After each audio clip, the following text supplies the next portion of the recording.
ఇవాళైతే మా అక్క వాళ్ళ ఇంటికి అయితే వచ్చినాం. మరి మా మా పెద్దక్క వాళ్ళ ఇంటికి వచ్చినాం. బాబాయ్ అయితే అవుపిస్తున్నాయి. మరి మా అక్క ఇక్కడ అందరూ బాగున్నారా?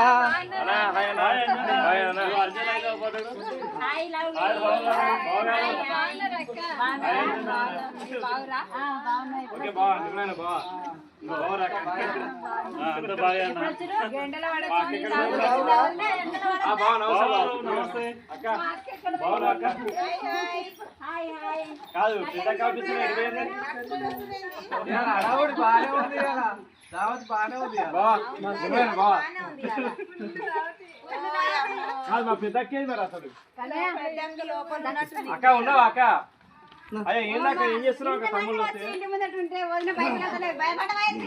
అంత సీన్ లేదు, మాకు భయపడేది మా రక్తం బాగున్నా అక్క? మా అక్క కోసం చూసావా? భయపడతాం, అసలే భయపడం. ఓకే ఫ్రెండ్స్, మేమైతే ఈ రోజు అయితే మా అక్క వాళ్ళ ఇంటికి వచ్చాం వెలువెత్తికి. ఓకేనా?